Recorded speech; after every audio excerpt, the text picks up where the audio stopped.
Hello नमस्ते आप सभी को। मैं आकाश यादव आप सभी को आपके YouTube channel invention of physics में स्वागत है। मेरे प्यारे बच्चों ध्यान दीजिएगा। इससे पहले जो है इलेक्ट्रिक फील्ड के बारे में बताए थे, ठीक है। सिंपल तरह से कोई भी चार्ज जो है इलेक्ट्रिक फील्ड कैसे क्रिएट करता है उसके बारे में बताए थे। तो आज मैं गॉस थ्योरम के बारे में बताऊंगा। और गॉस थ्योरम भी आपको जो है इलेक्ट्रिक फील्ड ही क्रिएट करके देता है, यानी कोई भी बड़ा से बड़ा चार्ज बॉडी या छोटा से छोटा चार्ज बॉडी किस हिसाब से इलेक्ट्रिक फील्ड क्रिएट करेगा और लेकिन इलेक्ट्रिक फील्ड देगा। और तो वो गॉस थ्योरम अपने ये गॉस थ्योरम की हेल्प से हम वहाँ पे पढ़ेंगे, ठीक है। तो यहाँ पे सबसे पहले हम गॉस थ्योरम को पढ़ लेते हैं। गॉस थ्योरम पढ़ने से पहले यानी गॉस थ्योरम को प्रूव करने से पहले, इसको डिराइव करने से पहले हमें इसमें किस किस चीज की जरूरत है उसको हम पहले पढ़ लेते हैं। जैसे हमारा एंगल होगा तो एंगल यहाँ पे एंगल में सॉलिड एंगल हमें वहाँ पे जरूरत होती है सॉलिड एंगल के बारे में, तो वहाँ पे वो मतलब पढ़ेंगे। और उसके बाद हमें इलेक्ट्रिक फ्लक्स के बारे में बताना होता है तो उस चीज को पढ़ेंगे। तो इसलिए कि छोटा छोटा बात को पहले पढ़ लेते हैं, ठीक है। तो देखिए एंगल हमारा दो टाइप्स का होता है, एक प्लेन एंगल, एक सॉलिड एंगल होता है, ठीक है। तो प्लेन एंगल में क्या बात होता है, तो प्लेन एंगल में ध्यान देना कि एक प्लेन के द्वारा जो सेंटर पे बनेगा, ठीक है। किसी प्लेन पे जो एंगल बनेगा, किसी प्लेन में, सिंपल बात है, किसी प्लेन प्लेन तो समझते हैं ना कि वैसा जगह वैसा स्पेस जहाँ पे हर जगह का लेफ्ट क्या हो समान हो, तो वो हमारा एंगल क्या होगा, तो प्लेन एंगल होगा। देखिए मान लेते हैं कोई भी बॉडी, मान लेते हैं कि कोई भी बॉडी पी पॉइंट से चला, ठीक है। कोई बॉडी पी पॉइंट से चल क्यू पे पहुंचा, तो कुछ ना कुछ डिस्टेंस किया, तो क्या किया, तो एल किया। लेकिन रेडियस के इसके इस रेडियस के इस सेंटर के अधीन किया, इस सेंटर के अधीन रह के किया, यानी कि मतलब जो डिस्प्लेसमेंट किया और जो इसका रेडियस, उन दोनों का रेशियो जो है हमारा थीटा हो जाता है, यह थीटा हो जाता है, जो हमारा प्लेन एंगल होता है। सॉलिड एंगल पे बात करते हैं, क्योंकि हमारा जो वैल्यूबल होता है तो ये सॉलिड एंगल पे हमें कम करना है, क्योंकि सॉलिड एंगल की जरूरत है। सॉलिड एंगल तो ध्यान दीजिए, मान लेते हैं एक स्फीयर लिए, मतलब एक गोला लिए, उस गोला की कंप्लीट एरिया क्या है, ए है। तो इस गोला के हमने एक छोटा सा एरिया काट लिए जिसको हम शेडो कर दिए, यानी छायांकित कर दिए, ठीक है। तो इसको हम डीए लिए, ठीक है। अब यहाँ पे इसका रेडियस आर है। अब इसमें देखिए होता है क्या, कंप्लीट एरिया और कंप्लीट एरिया, किसका कंप्लीट एरिया, इस एस्फीयर का। तो एस्फीयर का कंप्लीट एरिया और उसके रेडियस के स्क्वायर का जो अनुपात होता है, रेशियो होता है, वो जो है सॉलिड एंगल के बराबर होता है, घन कोण के बराबर होता है। ध्यान दीजिएगा। तो कंप्लीट एरिया में कंप्लीट सॉलिड एंगल मिला है, तो हम क्या किए हैं, एक छोटा सा एरिया काटे हैं डीए। तो डीए बटे आर स्क्वायर बराबर डी ओमेगा। क्यों, क्योंकि छोटा सा एरिया में छोटा सा सॉलिड एंगल, एरिया का डायरेक्टली प्रोपोर्शनल होता है हमारा सॉलिड एंगल, ठीक है। लेकिन रेडियस कहिएगा सर इसमें भी आर स्क्वायर, इसमें भी आर स्क्वायर, इसलिए आर स्क्वायर होगा क्योंकि हम तो जानते हैं कि गोला का कोई भी टुकड़ा होगा तो वहां पे रेडियस तो एक ही जैसे होगा। चाहे बड़ा गोला हो, उस गोला को हम आधा करेंगे तो सेमी स्फीयर होगा, तो उसका भी रेडियस वही होगा। मतलब एक ही गोला का जब हम 2 या 4 पार्ट करेंगे तो सब में रेडियस एक ही जैसे होगा, सिर्फ एरिया चेंज होगा, ठीक है। तो एरिया चेंज हुआ लेकिन रेडियस सब में क्या है, सेम है, ठीक है। अब यहाँ पे देखिए, तो यहाँ पे इसको हम वेक्टर फॉर्म लिखे, तो यूनिट वेक्टर, एक बात बताइए, यूनिट वेक्टर हम बताए थे, यूनिट वेक्टर वैसन वेक्टर जिसका मैग्नीट्यूड क्या हो, 1 हो। वैसन वेक्टर जिसका मैग्नीट्यूड क्या होना चाहिए, 1 हो, तो उसको हम यूनिट वेक्टर कहते हैं। तो यूनिट वेक्टर हम कहीं भी लगा सकते हैं क्योंकि उसका मैग्नीट्यूड 1 होता है और मतलब उसमें किसी भी वेक्टर के मैग्नीट्यूड में कोई फर्क नहीं पड़ता है। तो यहाँ पे हम एक यूनिट वेक्टर लगा के दो वेक्टर का डॉट प्रोडक्ट क्या होता है, तो इसका मैग्नीट्यूड और इसका यूनिट वेक्टर का मैग्नीट्यूड 1 और cos थीटा कहां से आया, तो ये हम पढ़े हैं डॉट प्रोडक्ट में, दो वेक्टर का dot product A B cos theta होता है, ठीक है। अब यहाँ पे देखिए, इससे बात करते हैं, तो इसका इस व्यू से लेना है, या इसका जो है यहाँ पे हम किए, तो इसका डीए का मैग्नीट्यूड, यूनिट वेक्टर का मैग्नीट्यूड 1 और cos थीटा आर स्क्वायर। अब इसको हम क्या लिख सकते हैं फाइनली, डी ओमेगा बराबर डी ए cos थीटा बटे आर स्क्वायर लिखेंगे ये। अब एक बात और है, ध्यान देना, एक बात और आपको ध्यान देना है, नीचे में हम लिख देते हैं, where n is a unit vector, unit vector, clear. यानी जहां n is a unit vector, जहां n हमारा क्या है कि यूनिट वेक्टर है, यूनिट यानी इकाई सदिश है, लिख सकते हैं आप इकाई सदिश। यूनिट वेक्टर का मतलब होता है इकाई सदिश, इकाई सदिश, क्लियर। तो ये आप लोग को लिखना है। ये उम्मीद करते हैं कि सॉलिड एंगल आपको समझ में आ गया होगा। अब इसको हम डिफाइन करेंगे।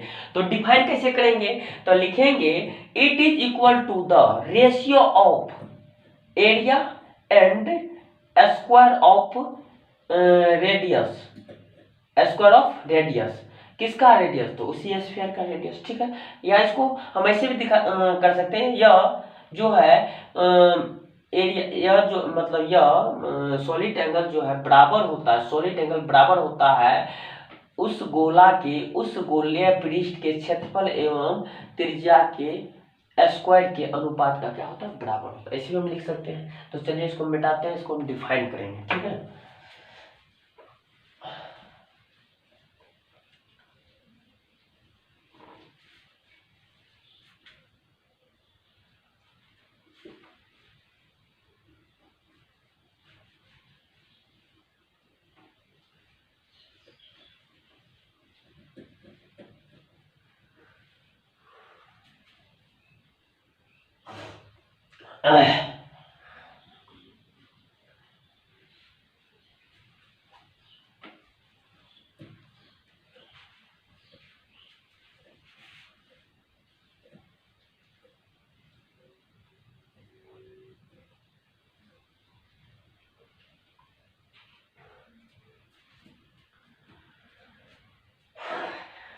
चलिए तो हम इसको सॉलिड एंगल पे हम बात करते हैं।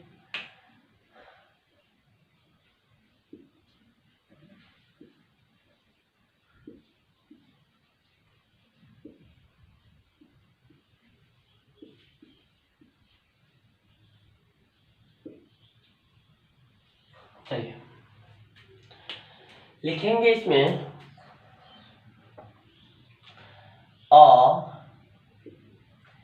spherical surface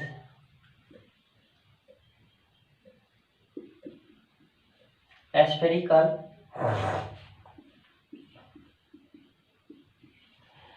spherical surface is makes an angle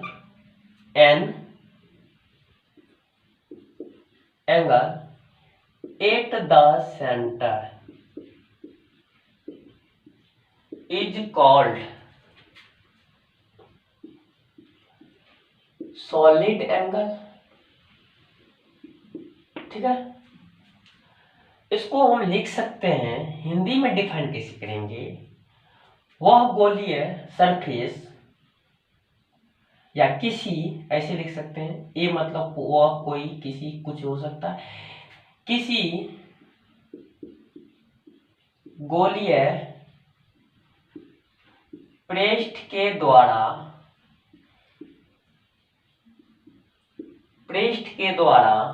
उसके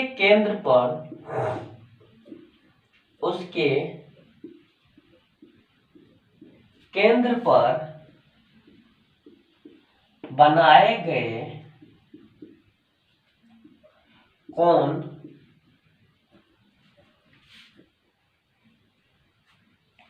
at the centre is called solid angle. Sorry, यहाँ पे कॉल्ड छूट गया, इज कॉल्ड, लिखते हैं CALLED, कॉल्ड सॉलिड एंगल, ठीक है। पर बनाए गए कोण घन कोण कहलाते हैं, घन कोण कहलाते हैं, ठीक है। चलिए it is denoted bye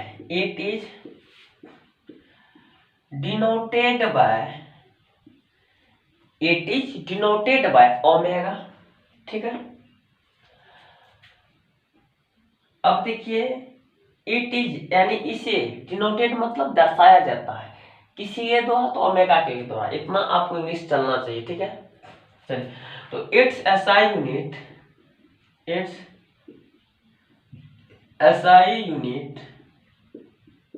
is एस्ट्रेडियन होता है, एस्ट्राडियन।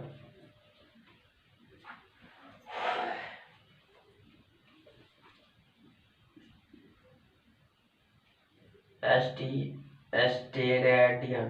STERADIAN, एस्टेरेडियन होता है, एस्टेरेडियन, ठीक है। अब देखिए एस्टेरेडियन होता है लेकिन इट इज डायमेंशनलेस। इसका आप हिंदी आप यहाँ पे लिख सकते हैं, इसका मात्रक एस्टेरेडियन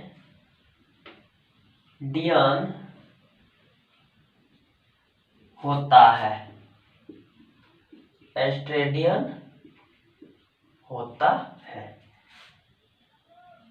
तो ये आप लिख लीजिएगा, ठीक। तो उम्मीद करते हैं अच्छी तरह समझ में आ गया होगा। इतना मतलब ज्यादा आपको ये चीज पे मतलब मानने कुछ करना है, ठीक है। अब देखिए वहां पे हम बताएंगे डी ओमेगा बराबर डी ए कोस थीटा बटे आर स्क्वायर आता है, गॉस थ्योरम में आता है इस चीज के, तो उस जगह इसका ही बात मतलब यहाँ पे बताएंगे, तो इसलिए उसको पहले हम करेंगे। और ये जो है एग्जाम के व्यू से बहुत इंपॉर्टेंट, एग्जाम में आपको पूछा जाता है कि choose the correct option in following for solid angle, ठीक है। तो यानी कि सॉलिड एंगल के निम्नलिखित में से कौन सा कथन सही है, तो आपको जहां दिखेगा डी ओमेगा बराबर डी ए कोस थीटा बटे आर स्क्वायर। देखिए अपन लोग क्या करते हैं, मतलब एग्जाम में किस तरह का क्वेश्चन पूछा जाता है वो हमें बात कर लेते हैं, किस टाइप का क्वेश्चन आएगा, किस एग्जाम में कैसे आएगा, कहां से आता है, इस जगह से किस किस एग्जाम में क्वेश्चन आएगा, इस जगह से इस पॉइंट से किस किस एग्जाम में क्वेश्चन आएगा, कहां कहां आएगा, किस टॉपिक पर हमें ये चीज की जरूरत है। मतलब ओवरऑल अगर हम बात करें तो हर चीज की गाइडलाइंस करते हुए हम लोग आगे बढ़ते हैं। मतलब किसी भी प्रकार का संकोच संदेह नहीं होनी चाहिए, किसी भी प्रकार। अगर इसके बावजूद भी आपको प्रॉब्लम होता तो आप कमेंट बॉक्स में कमेंट कीजिए, जरूर करिए, और आप बोलिए कि सर हमको यहाँ पे दिक्कत होता। मेरे भाई हम गारंटी देते आपको हर पल, चाहे एक दिन या 2 दिन, फिर भी लेकिन आपका कमेंट में जरूर देखूंगा और अपने आप को आपके अनुसार शेड्यूल करने का प्रयास करेंगे, ठीक है। चलिए तो ये हम बात करते हैं, तो ये यहाँ से आपको ऑब्जेक्टिव में आता है, ऑब्जेक्टिव में पूछा जाता है, ठीक है। तो इसको आप देखिएगा, तो ये मिटा देते हैं।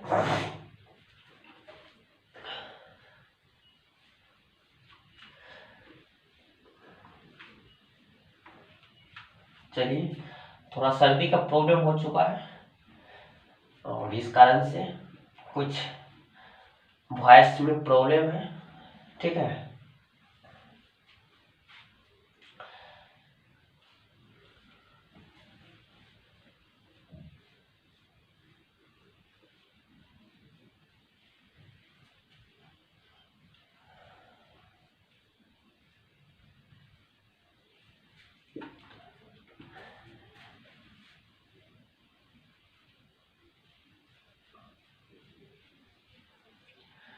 तो याद रखिएगा यहाँ हम यूनिट वेक्टर के बारे में बताए थे, that vector which magnitude have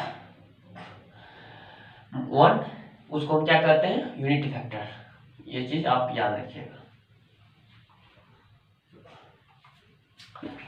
तो ध्यान दीजिए, तो सॉलिड एंगल हमें तो पता चल गया, और इसमें एक चीज और लिखना है, it is dimensionless, it is a dimensionless.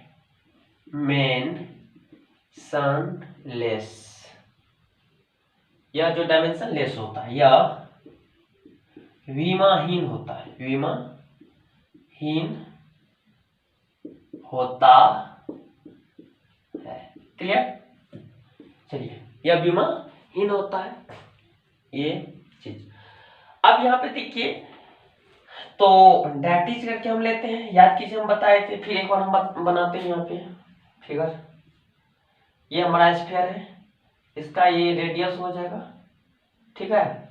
यहाँ से एक रेडियस हो जाएगा, रेडियस तो कभी चेंज नहीं होता है। ये शेडो भाग यानी छायांकित भाग जो हम लेते हैं, ये छोटा सा एरिया हमारा क्या है, डी है, और कंप्लीट एरिया हमारा क्या है, ए है, ठीक है। ये ओ है सेंटर, यहाँ पे जो हमारा एंगल बनता है इसी को हम क्या कहते हैं, सॉलिड एंगल। तो यहाँ पे छोटा सा, यहाँ पे मान के चलो पी से क्यू जाएंगे, पी क्यू वाले एरिया को देखिए, पी क्यू वाले एरिया हमारा ये है, ये छायांकित भाग है। ये शेडो, इसको हम शेडेड एरिया, ऐसे लिख सकते हैं,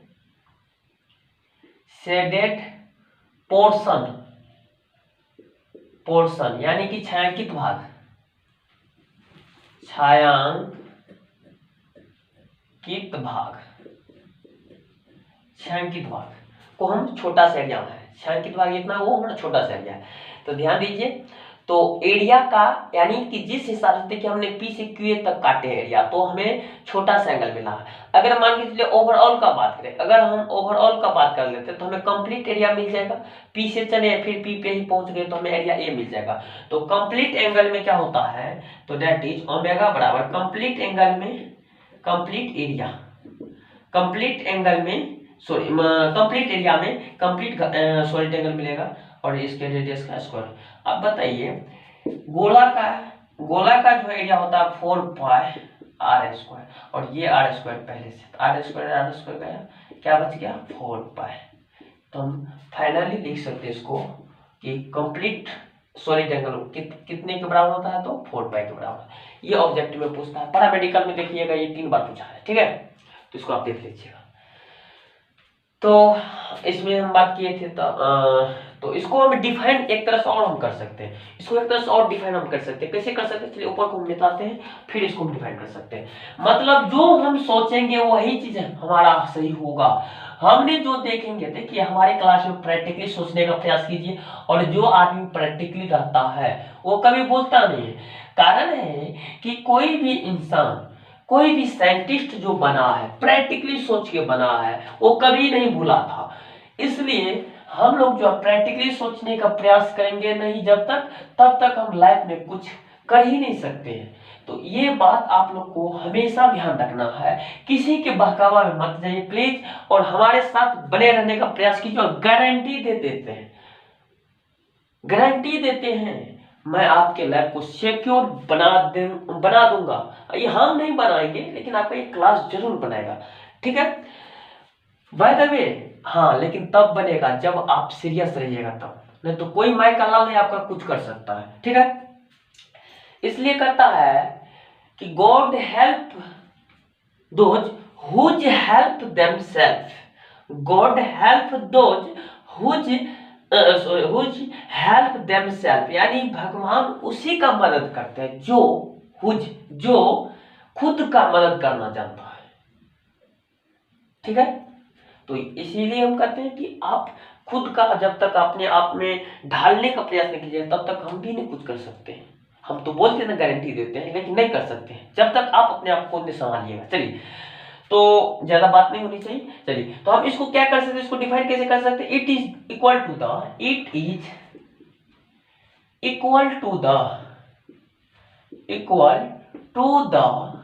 ratio of spherical area and square of radius. It is equal to the ratio of a spherical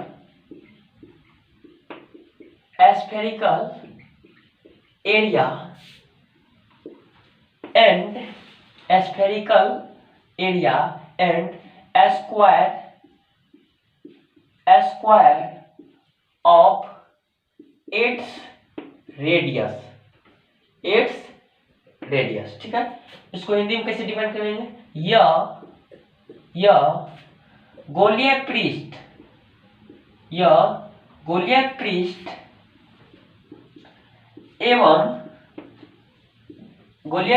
एवं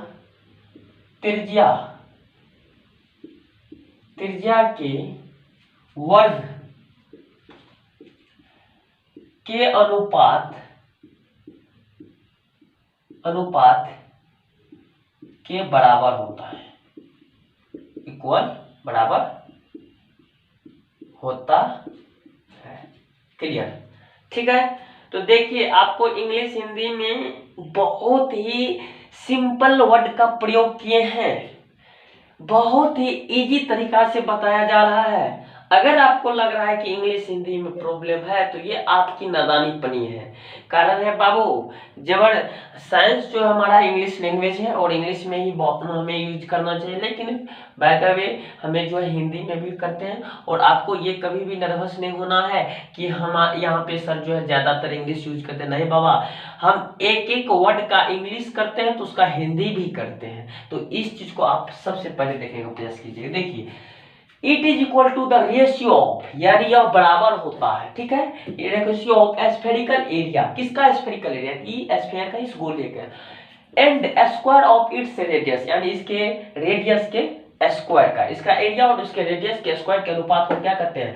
यानी स्फेयर के एरिया और उसके रेडियस के स्क्वायर के अनुपात को क्या कहते हैं? घनकोण कहते हैं, ठीक है। तो हमें सॉलिड एंगल कंप्लीटली जो है पढ़ ली हमने। तो अब हम पढ़ेंगे इलेक्ट्रिक फ्लक्स के बारे में, तो उसके बाद गॉस थ्योरम। आप बताइए, डायरेक्ट हम गॉस थ्योरम का बात करें तो फिर दिक्कत है, क्योंकि वहां पे सॉलिड एंगल का बात होगा, इलेक्ट्रिक फ्लक्स का बात होगा, तब क्या कीजिएगा? तो फिर दिक्कत वाली बात है, तो वहां पे हमें समझने में प्रॉब्लम होगा। तो इसलिए कहते हैं कि पहले उस चीज को कर डालो जो हमें सोचने के लिए मजबूर न करे। उस चीज को पहले कर डालो जो हमें सोचने के लिए मजबूर न करे।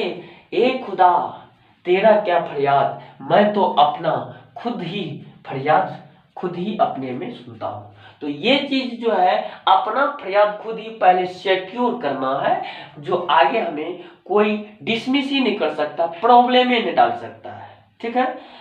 इसी पे एक शेर अड़ जाता है, ठीक है। जिद अगर मजबूत हो, जिद अगर मजबूत हो तो हर सितम ढल कर आपके चरणों में आ सकता है।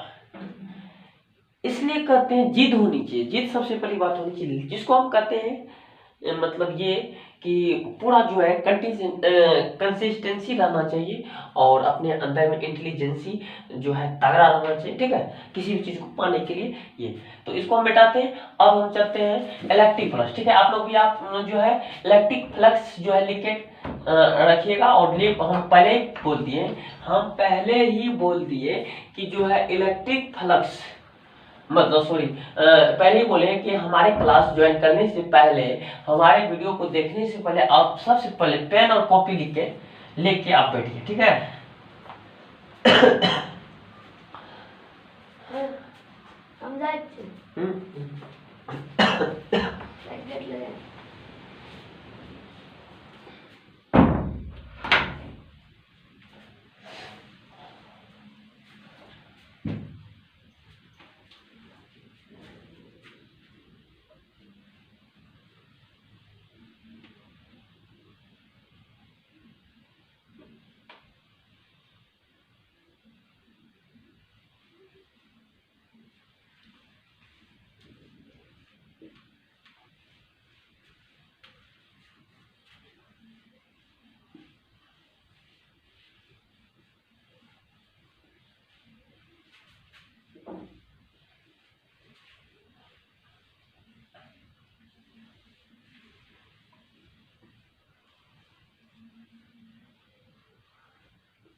चलिए,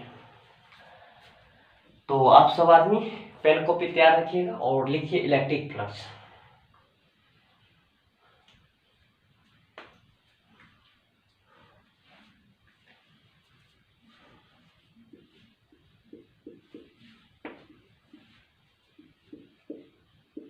विद्युत फ्लक्स,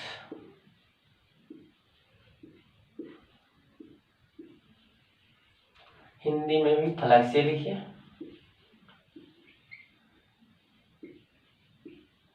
फ्लक्स। चलिए, तो फ्लक्स होता है क्या, उसको सबसे पहले हम बात करते हैं, ठीक है। तो इसको समझने से पहले हम लोग पढ़े थे इलेक्ट्रिक फील्ड लाइंस, ठीक है, इलेक्ट्रिक फील्ड लाइंस, ठीक। तो वो वीडियो आप लोग वॉच कर लीजिएगा, इलेक्ट्रिक फील्ड लाइंस क्या होता है। और हम इलेक्ट्रिक फील्ड में उसका जिक्र किए थे, ये यानी that line which is used to that lines which is used to indicates of direction of electric field, यानी कि वैसा लाइन जिसका प्रयोग इलेक्ट्रिक फील्ड के डायरेक्शन को दिखाने में करते उसको हम इलेक्ट्रिक फील्ड, जैसे हम ऐसे हम लिखते थे तो इलेक्ट्रिक फील्ड का डायरेक्शन को दिखा रहा है, ठीक है। तो ये हमारा इलेक्ट्रिक फील्ड लाइन्स है। तो इसको तो इसमें हम पढ़ेंगे इलेक्ट्रिक फ्लक्स में किसी क्लोज सरफेस के अंदर, मान लेते हैं क्लोज सरफेस सबसे पहले हम समझते हैं क्लोज सरफेस, वैसा सरफेस क्या हो, क्लोज हो। ये हमारा क्या है, ये सरफेस हमारा अभी क्लोज नहीं है, ओपन है, इधर से ओपन है। अब इसको हम क्या करेंगे, ऐसे करेंगे तो ये क्लोज हो जाएगा। ये सरफेस हमारा ऐसे तो है लेकिन ये क्लोज नहीं है, लेकिन जब तक ना इसको मिलाएंगे तब तक हमारा क्लोज ही नहीं होगा।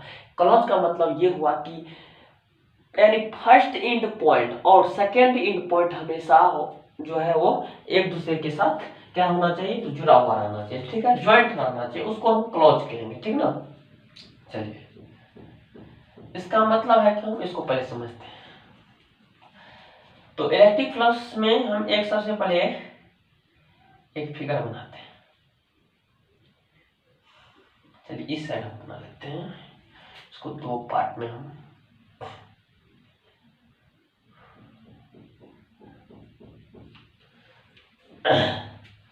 जैसे एक हमारा इस तरह सा एक फिगर है, ठीक है, इसको हम P माने, Q माने, R S हो सकता। ये क्लोज सरफेस है, देखिए बंद है, चारों तरफ से बंद है, इसको हम क्लोज कर सकते हैं। इसको जो है एक हम कंप्लीट यूनिफॉर्म इलेक्ट्रिक फील्ड में रखें, कहाँ रखें, एक यूनिफॉर्म इलेक्ट्रिक फील्ड में रख दिए। एक यूनिफॉर्म इलेक्ट्रिक फील्ड में हमने क्या किया है, तो रख दिया। देखिए हर जगह का इलेक्ट्रिक फील्ड समान है, ई यूनिफॉर्म, वैसन यूनिफॉर्म इलेक्ट्रिक फील्ड का मतलब वैसन इलेक्ट्रिक फील्ड जहां पे उसका वैल्यू हर जगह समान हो। तो यहाँ भी ई कहीं E1 E2 नहीं दिख रहा है, हर जगह ई ये है, इसका मतलब है कि हर जगह के इलेक्ट्रिक फील्ड समान है। अब देखिए इसका मतलब इलेक्ट्रिक फील्ड है, अब इसके अंदर में अगर चार्ज होगा तो इलेक्ट्रिक फील्ड लाइंस गुजरेगा, इलेक्ट्रिक फील्ड लाइंस पास करेगा। तो जितना इलेक्ट्रिक फील्ड ऐसे पास किया, ऐसे पास करेगा, ठीक है, इस तरह से इलेक्ट्रिक फील्ड पास करेगा, और सब इलेक्ट्रिक फील्ड पास करेगा, बहुत सारा इलेक्ट्रिक फील्ड पास करेगा, ठीक ना। तो इसमें ध्यान देना, तो ये हमारा इलेक्ट्रिक फील्ड है।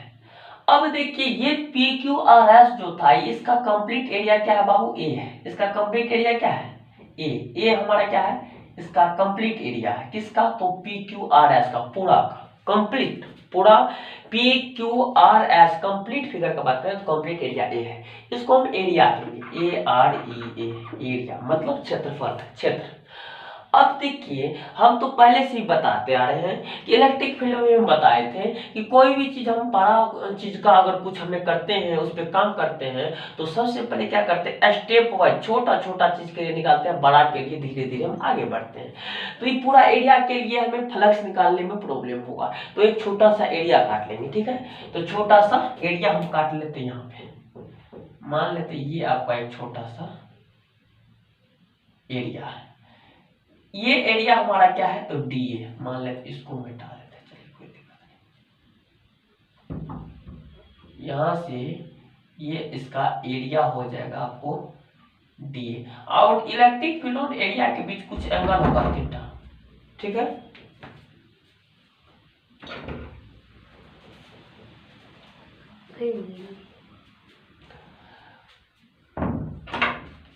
तो इसमें जो है ध्यान दीजिएगा, तो एक छोटा सा एरिया, तो इसको हम डिफाइन कैसे करेंगे, ओवरऑल तो अभी हम कुछ बताए नहीं, तो हम इसमें कर सकते हैं कि किसी इनक्लोज सरफेस एरिया की, किसी इनक्लोज सरफेस एरिया से जितना number of electric field lines गुजरेगा, ये सब जितना भी इलेक्ट्रिक फील्ड लाइंस गुजरेगा, ये सब हमारा क्या इलेक्ट्रिक फील्ड लाइंस है। तो यही टोटल इलेक्ट्रिक फील्ड लाइंस को क्या कहते हैं, इलेक्ट्रिक फ्लक्स कहते हैं। तो इसको हम डिफाइन कैसे करेंगे, तो इसको हम लिखते हैं, इसका डिफिनेशन।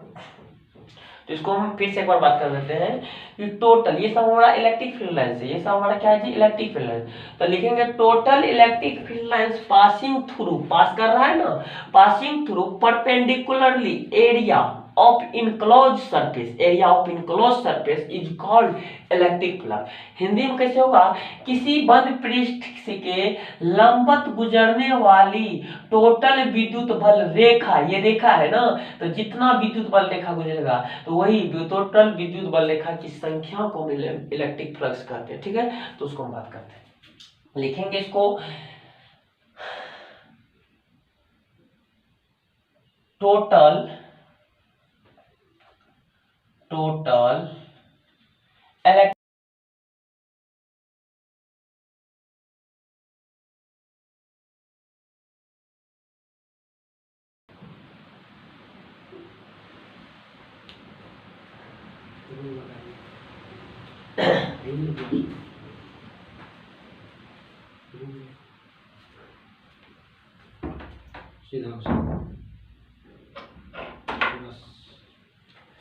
चलिए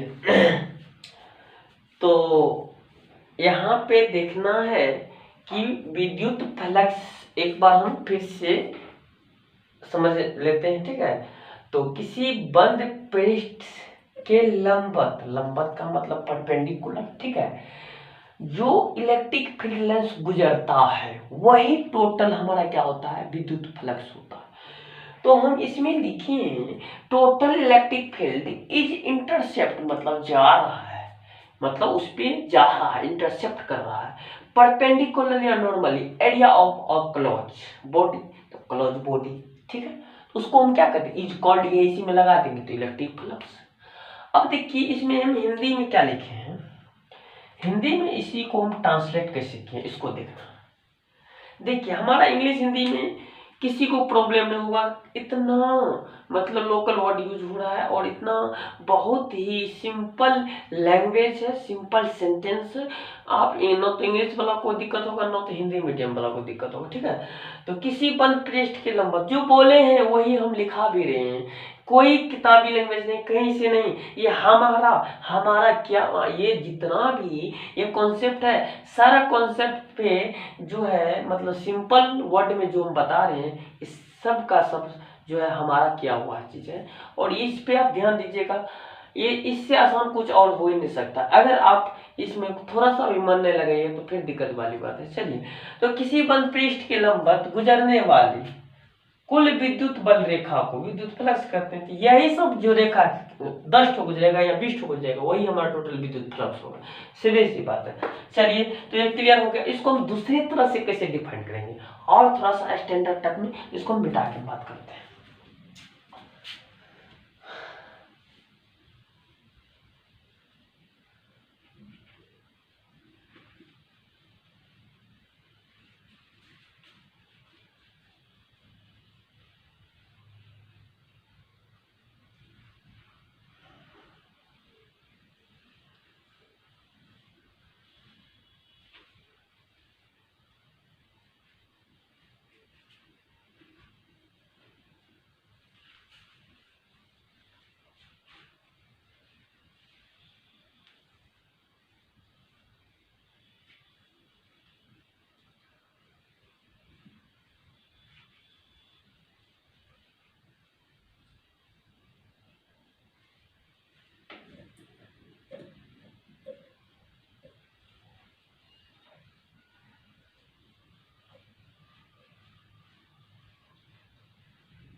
चलिए, तो लिखेंगे total number of electric field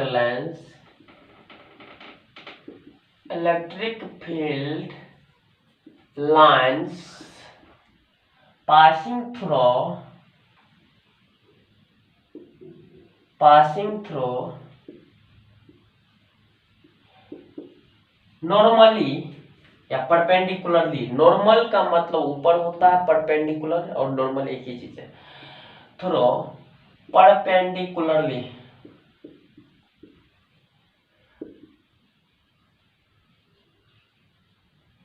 perpendicularly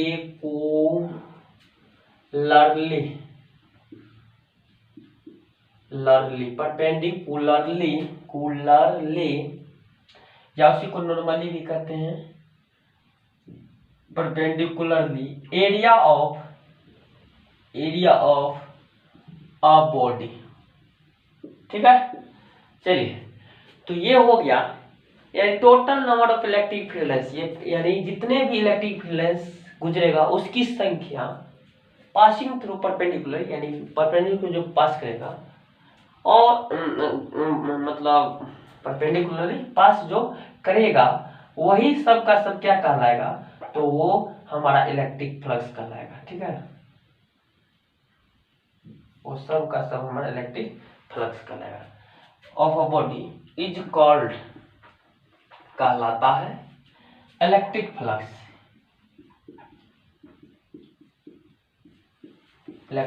ठीक है, चलिए इसको हम हिंदी में डिफाइन कर लेते हैं एक बार। किसी बंद पृष्ठ, वही बात, किसी बॉडी या किसी बंद पृष्ठ, यहाँ पे बॉडी हमारा बंद पृष्ठ ही है, किसी बंद पृष्ठ के लंबवत गुजरने वाले कुल विद्युत वर्षी का मतलब विद्युत लिख देते हैं, तो विद्युत बल रेखा की संख्या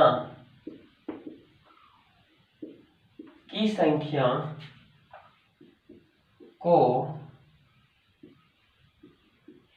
विद्युत फ्लक्स कहते हैं, विद्युत फ्लक्स कहते हैं। तो ये चीज आना चाहिए।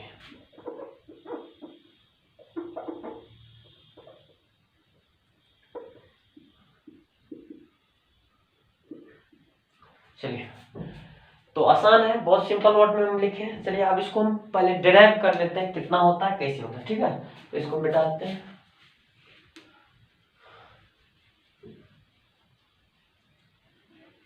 आप लोग पुश कर करके सारा चीज लिख लीजिएगा। ठीक है, और उतना देर जब हम रुकेंगे तो प्रॉब्लम हो सकता है, टाइम ज्यादा लगेगा। ठीक ना, आप लोग एक बार वीडियो वॉच कर लीजिए पूरा, उसके बाद पुश कर करके रोक के क्या करना है उसमें आप को ये चीज कर लेना।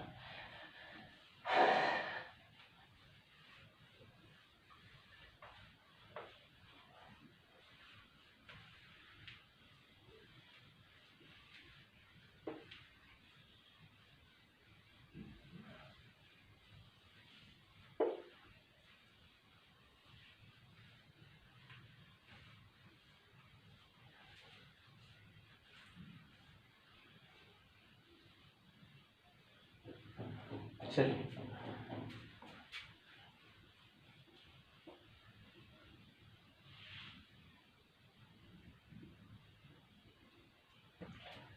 ये हमारा एरिया था ये।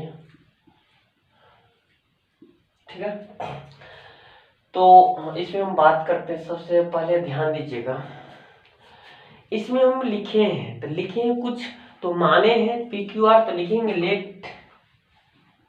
लेट PQRS इज a close surface,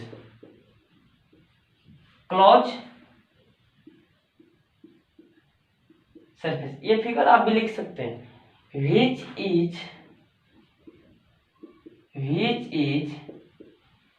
take place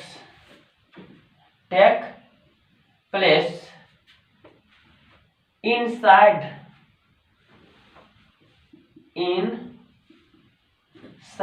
या within inside an uniform electric field,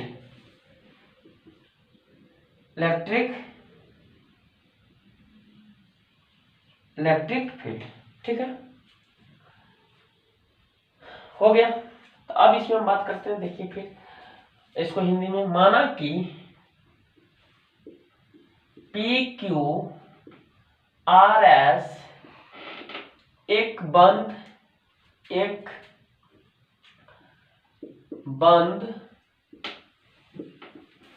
पृष्ठ है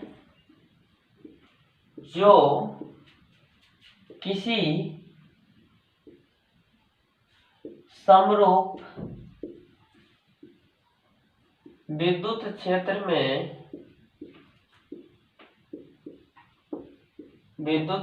में रखा हुआ है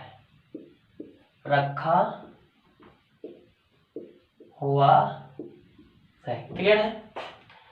तो एक समरूपीय विद्युत क्षेत्र में रखा हुआ है, तो ये सब हमारा इलेक्ट्रिक फील्ड सब है, इसमें रखा हुआ है। ठीक है। ए बराबर कंप्लीट एरिया,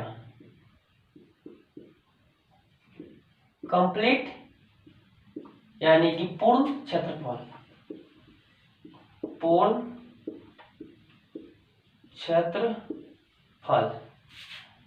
डी ए बराबर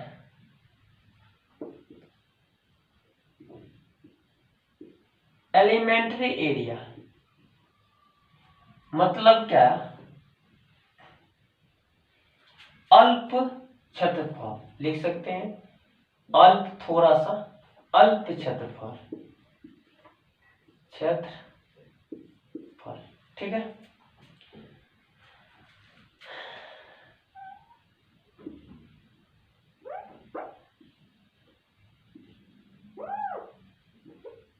चलिए अल्प क्षेत्रफल क्लियर हो गया, सारा बात हम लिख लिए। अब एक बात बताइए, हमें टोटल फ्लक्स चाहिए, क्या चाहिए, टोटल फ्लक्स चाहिए। तो फ्लक्स कितना होगा, तो उसको हम बात कर लेते हैं। ठीक है। तो फ्लक्स में छोटा सा एरिया में जितना इलेक्ट्रिक फील्ड गुजरेगा उसमें, तो फ्लक्स को हम फाई से दिखाते हैं। ठीक है। तो यहाँ से हम लिख सकते हैं दैट इज करके कि अल्प पृष्ठ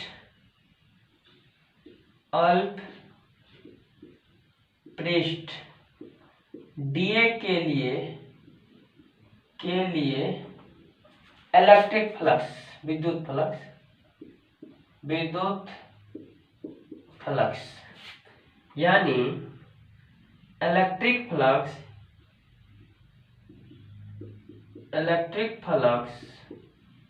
फॉर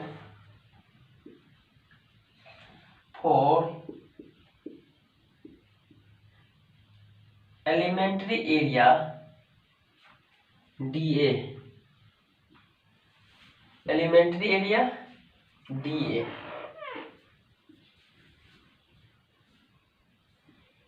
तो इसमें बात करते हैं एलिमेंट्री एरिया डीए, यहीं एडजस्ट करने का प्रयास करते हैं। एलिमेंट्री एरिया डीए,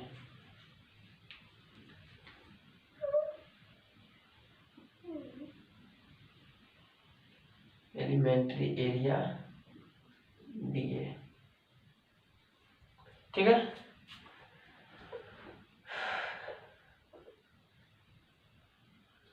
तो एलिमेंट्री एरिया डीए के लिए करते हैं। तो यहाँ पे ध्यान दीजिए क्या होगा, तो छोटा सा एरिया में छोटा सा फ्लक्स को हम फाई से दिखाते हैं, फाई से, तो क्या हो जाएगा ई डी ए। अरे इलेक्ट्रिक फील्ड तो हर जगह हमारा समान ही है, हर जगह हमारा इलेक्ट्रिक फील्ड समान है, तो इलेक्ट्रिक फील्ड ना डी ए, ठीक। डॉट प्रोडक्ट में होगा टोटल, तो यानी छोटा सा एरिया में कितना इलेक्ट्रिक फील्ड जाएगा वो गुना, तो हम दोनों गुना करेंगे, यानी छोटा सा हमें इलेक्ट्रिक फील्ड, छोटा सा एरिया में छोटा सा फ्लक्स मिला है, तो डी फाई, यहाँ पे हम क्या लगाएंगे, डी लगाएंगे। छोटा सा एरिया में छोटा सा फ्लक्स, क्योंकि एरिया का डायरेक्टली प्रोपोर्शनल होता है फ्लक्स, ठीक है। चलिए इधर हम बात करते हैं।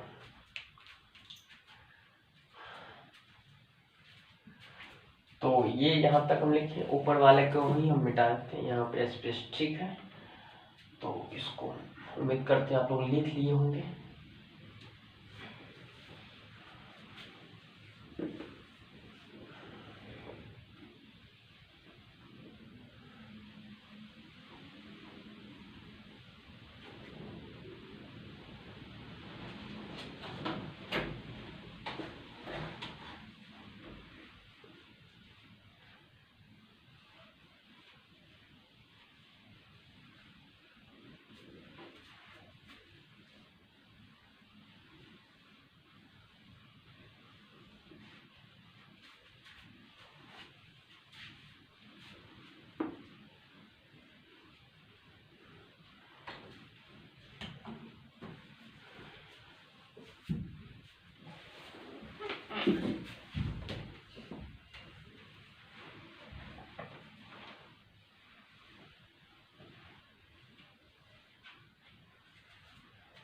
चलिए, तो इधर हमें आया था यानी डीए के लिए इलेक्ट्रिक फ्लक्स जो आया था वो आया था डी फाई बराबर ई डॉट डी ए आया था, ये हम लिखे। यहाँ जो आया था वो हम वहां पे लिखे। अब यहाँ पे लिखते हैं नौ। अब complete electric flux, complete electric flux for complete area, complete area A के लिए, ठीक है। यानी पूर्ण विद्युत फ्लक्स, पूर्ण विद्युत फ्लक्स, ऐसे नहीं तो पूर्ण पृष्ठ क्षेत्रफल, ऐसे लिखिए, पूर्ण या संपूर्ण पृष्ठ क्षेत्रफल, यही ठीक रहेगा, संपूर्ण पृष्ठ क्षेत्रफल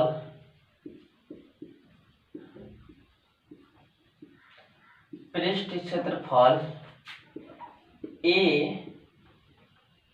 के लिए विद्युत फ्लक्स, के लिए विद्युत फ्लक्स क्या होगा, इस चीज पे हमें ध्यान देना, ठीक है। क्या होगा, तो यहाँ पे देखिए कंप्लीट हमें इलेक्ट्रिक फ्लक्स चाहिए, ठीक ना।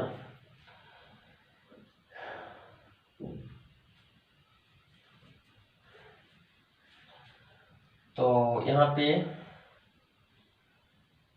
इंटीग्रेट करेंगे, ठीक है, इंटीग्रेट करेंगे। वहां पे आया था डी फाई, जहाँ पे डी फाई आया था, ये डी है, उसको इक्वेशन नंबर हम फर्स्ट मान लेंगे, ठीक है। यहाँ पे जो हम बताए थे एक बात, यानी अल्फ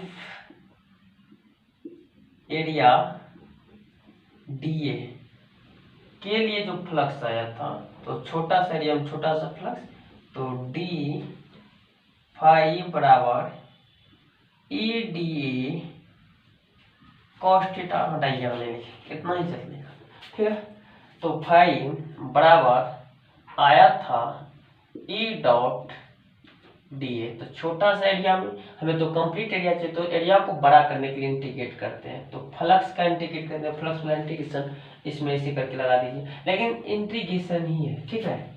तो छोटा छोटा फाई को जोड़ेंगे, बड़का फाई मिलेगा, क्योंकि डिफरेंशियल इंटीग्रेशन में बताए थे छोटा से बड़ा करने के लिए हम क्या करते हैं इंटीग्रेशन, तो छोटा छोटा फ्लक्स को जोड़ेंगे, बड़का फ्लक्स मिलेगा, फाई मिला, ठीक है। अब चलिए दो वेक्टर का डॉट प्रोडक्ट, दो वेक्टर का डॉट प्रोडक्ट क्या होता है, ई डी ए कॉस थीटा होता है, ई डी ए कॉस थीटा होता है, ठीक।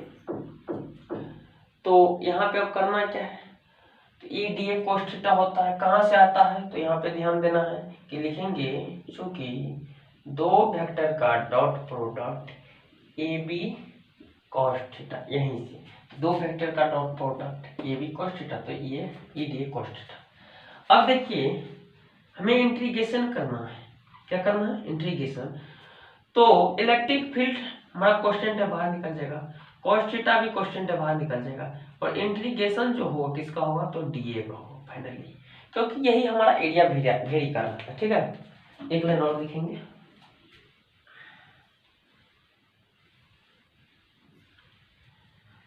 तो इसमें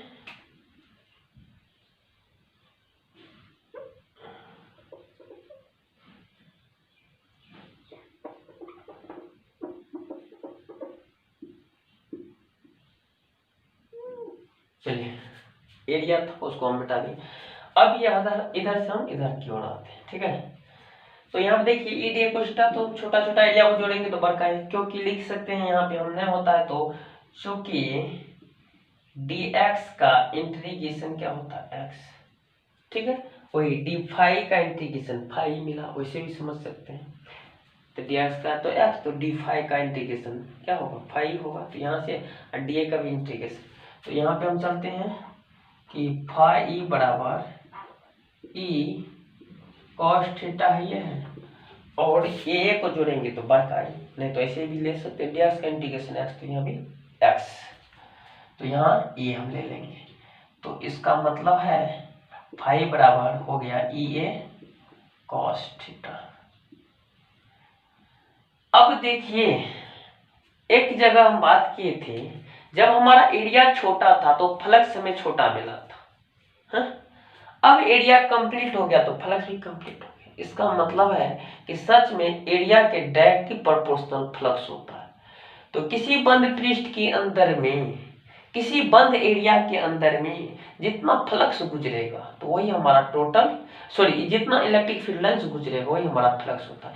किसी बंद पृष्ठ के अंतर्गत, किसी बंद पृष्ठ के लंबवत जितना भी संख्या में इलेक्ट्रिक फील्ड लाइंस गुजरेगा वही इलेक्ट्रिक फील्ड लाइंस की टोटल संख्या हमारा फ्लक्स होता है। तो एरिया छोटा सा एरिया में छोटा सा फ्लक्स मिला था, अब बड़ा एरिया जब आ गया तो बड़ा फ्लक्स मिल गया, प्रूफ हो गया। आपको ऑब्जेक्टिव में आता है कि निम्नलिखित में से विद्युत फ्लक्स में से कौन सा रिलेशन सही है। तो आपको ऑप्शन नंबर कभी दिया रहेगा कि फाई बराबर ई ए कोस थीटा, फाई बराबर ई डॉट फाई बराबर ऐसे भी दे देगा ई डॉट ए, तो वहां आपको यहाँ से संभालना और आराम से वहां पे। तो यहाँ भी ऐसे भी पूछ सकता है ई बराबर ई डॉट ए,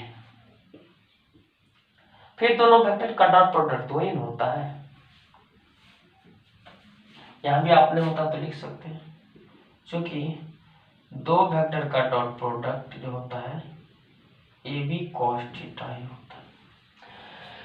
तो इसी के साथ इलेक्ट्रिक फ्लक्स कंप्लीट रूप से डिराइव हो चुका है, और इसका कुछ बारे में बताते हैं। इसका कुछ ऐसा यूनिट सब नहीं लिखे थे पहले, तो हम बाद में लिख लेते। ठीक है, तो मेरे प्यारे बच्चों ध्यान दीजिएगा, इस चैनल को जो है अगर आपको हमारा वर्क जो है अच्छा लग रहा है तो आप जरूर इसको लाइक कीजिए, सब्सक्राइब कीजिए और शेयर करना मत भूलिए।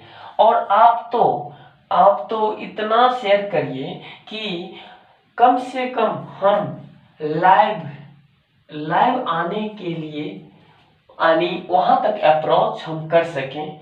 और जैसे ही लाइव आ जाते हैं तो आपको लाइव क्लास डेली मिलेगा, और उसमें होगा क्या, जो पटना कोटा के लिए लाख रुपया आप वेस्ट कर रहे हैं, रुपया आपको लग रहा है, वो 50,000 लाख रुपया आपको बचेगा।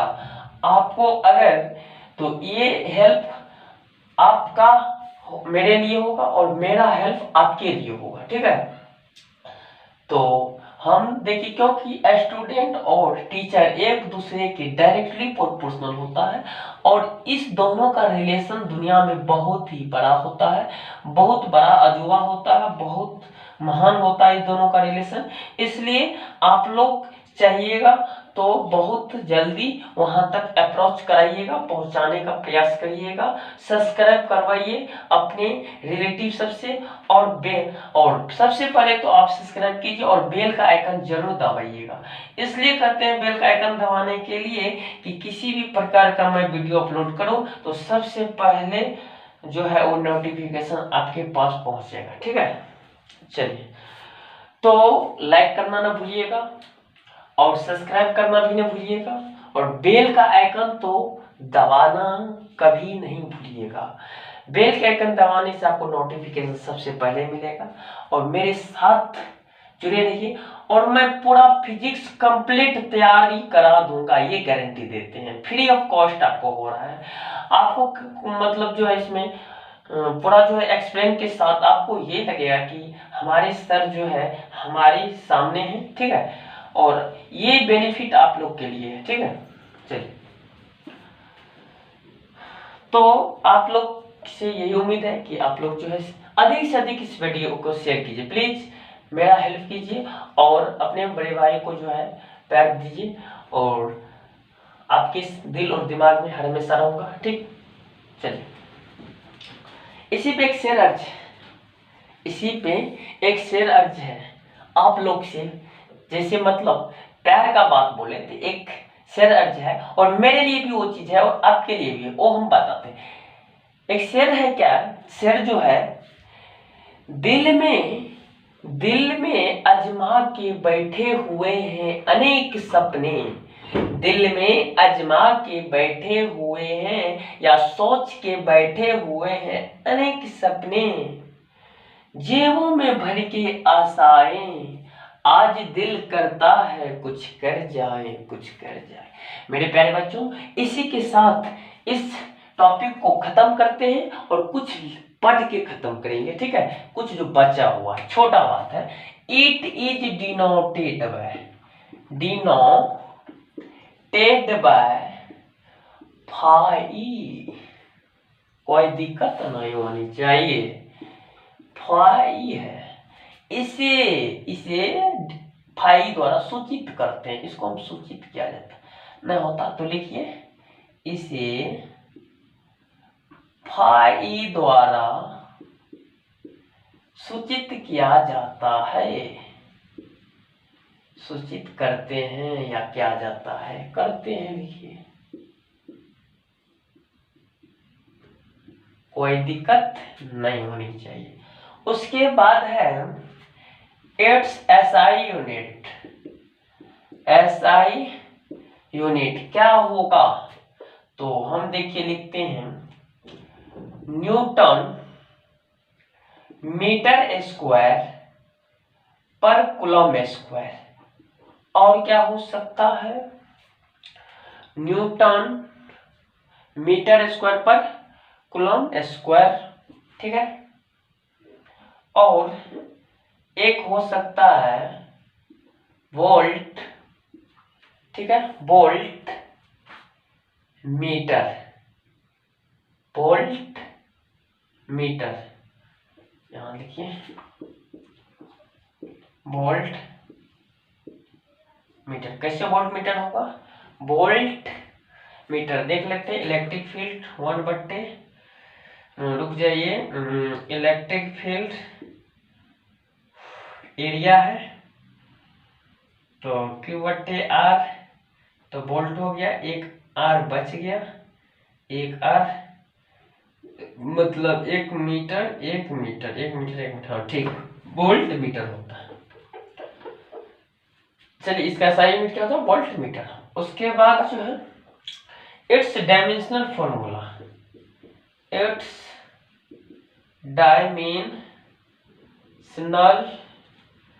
फॉर्मूला क्या होगा, उसको देख लेते हैं पहले। इसका डायमेंशनल फॉर्मूला होगा क्या, तो फोर्स का होता है क्या, mLT-2। फोर्स का क्या होता है बाबू, अरे भाई फोर्स का होगा mLT-2, ठीक। यहाँ पे मीटर स्क्वायर है तो इसका मतलब एरिया का स्क्वायर तो L का स्क्वायर, और नीचे में होगा आपको IT, स्क्वायर है ना, तो स्क्वायर दोनों पे,